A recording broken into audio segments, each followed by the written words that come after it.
Hello नमस्कार good morning. स्वागत है आप सभी का आपके अपने YouTube channel Ambedkar classes Jhunjhunu में। आज इस वीडियो में हम 4 जनवरी 2022 का करंट अफेयर्स डिस्कस करेंगे, जिसमें साहित्य पुरस्कार 2021 को डिटेल से देखेंगे। और आज की हेडलाइंस है विश्व ब्रेल दिवस, विश्व का सबसे बड़ा मेट्रो लाइन, मोहम्मद हाफिज ने संन्यास लिया, पूर्व वाइस एडमिरल शर्मा का निधन। ये है आज की हेडलाइंस। इसी प्रकार से आप डेली करंट अफेयर्स और राजस्थान में होने वाले प्रतियोगी परीक्षा की तैयारी करना चाहते हैं तो आप मेरा यूट्यूब चैनल ज्वाइन कर सकते हैं अम्बेडकर क्लासेज झुंझुनू। और टेलीग्राम चैनल है संदीप टंडन, जिस पर आपको विभिन्न प्रतियोगी परीक्षाओं से संबंधित नोट्स सब उपलब्ध करवाए जाते हैं।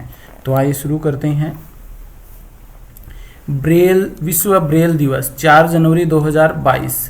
हर साल 4 जनवरी को विश्व ब्रेल दिवस मनाया जाता है। यह दिन दृष्टिबाधित और दृष्टिविहीन लोगों के लिए ब्रेल लिपि विकसित करने वाले लुईस ब्रेल की जयंती को चिन्हित करने के लिए मनाया जाता है। यानी कि ये लुईस ब्रेल की याद में मनाया जाता है 4 जनवरी को विश्व ब्रेल दिवस।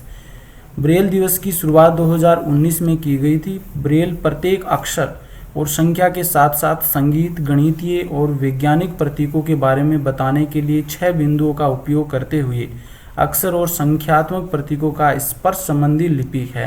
यानी कि 4 जनवरी को विश्व ब्रेल दिवस मनाया जाता है क्योंकि इस दिन लुईस ब्रेल की जयंती आती है। इन्होंने एक प्रक्रिया विधि विकसित की थी जिसके द्वारा जो दृष्टिविहीन दृष्टिबाधित जो लोग हैं वो अच्छे से पढ़ सकते हैं। Next, Apple company $3 trillion market value वाली पहली कंपनी बनी।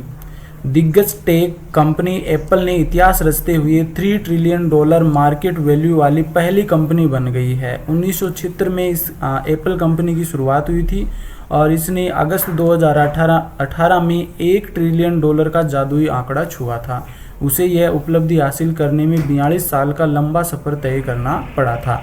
यानी कि वर्तमान में एप्पल जो कंपनी है ये $3 ट्रिलियन मार्केट वैल्यू वाली पहली कंपनी बन गई है। इसकी शुरुआत 1976 में हुई थी और 2018 में इसने $1 ट्रिलियन का जादुई आंकड़ा छुआ था।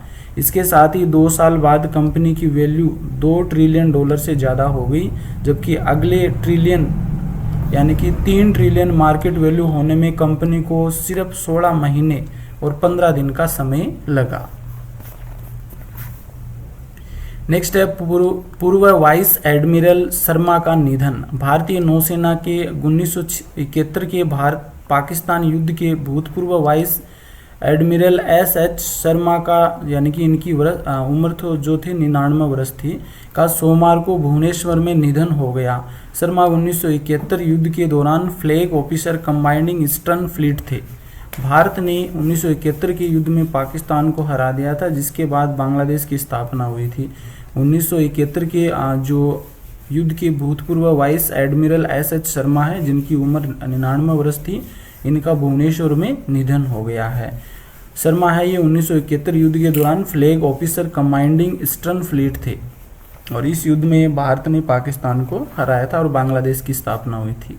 संघाई चीन में शुरू हुआ विश्व का सबसे बड़ा मेट्रो लाइन।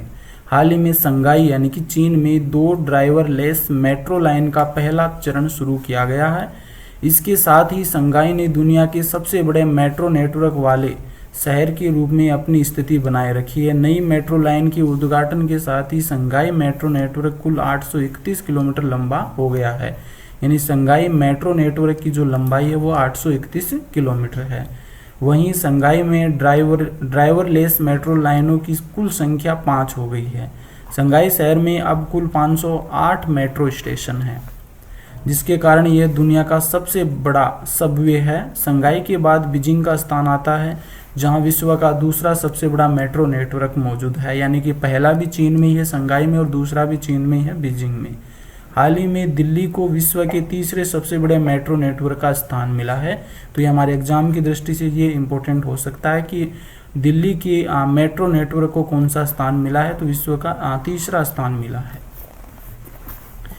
नेक्स्ट है मोहम्मद हाफिज ने अंतर्राष्ट्रीय क्रिकेट को अलविदा कहा। पाकिस्तान की ऑलराउंडर और खेल के प्रत्येक प्रारूप में देश की कप्तानी करने वाले मोहम्मद हाफिज ने अंतर्राष्ट्रीय क्रिकेट से संन्यास ले लिया है। इस 41 वर्षीय खिलाड़ी ने 2018 में टेस्ट क्रिकेट से संन्यास ले लिया था। हफीज ने पाकिस्तान की तरफ से 392 अंतर्राष्ट्रीय मैच खेले हैं, जिसमें 12,789 रन बनाए हैं, 253 विकेट लिए हैं।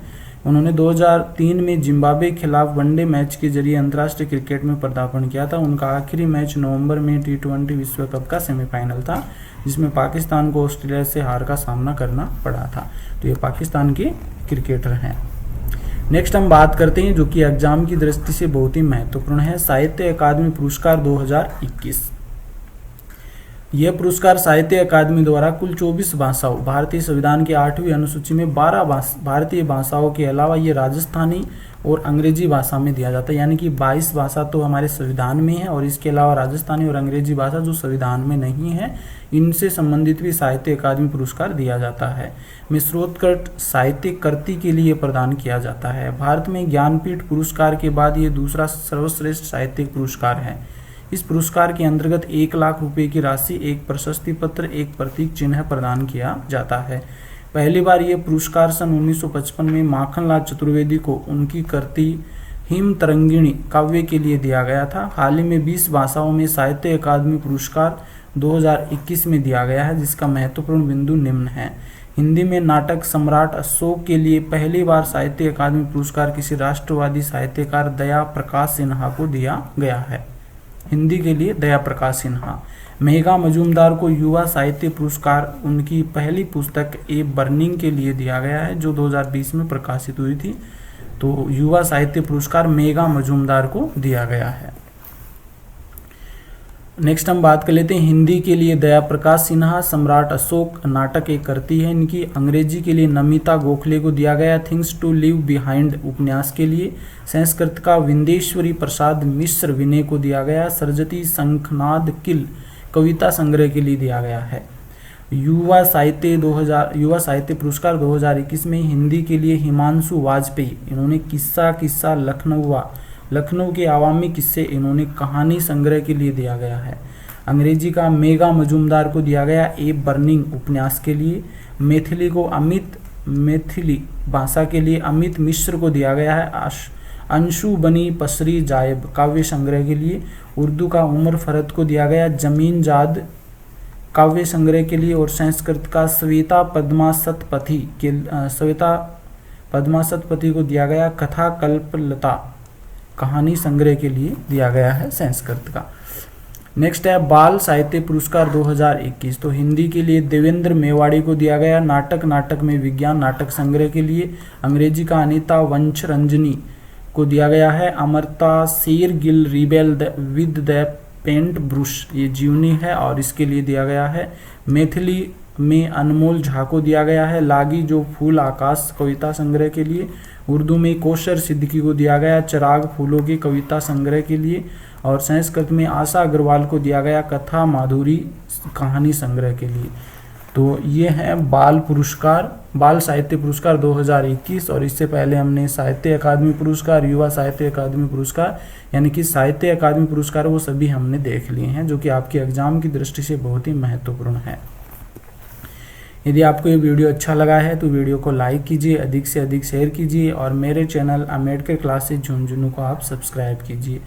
और PDF के रूप में नोट्स आप चाहते हैं तो आप मेरा टेलीग्राम चैनल ज्वाइन कर सकते हैं, संदीप टंडन। धन्यवाद।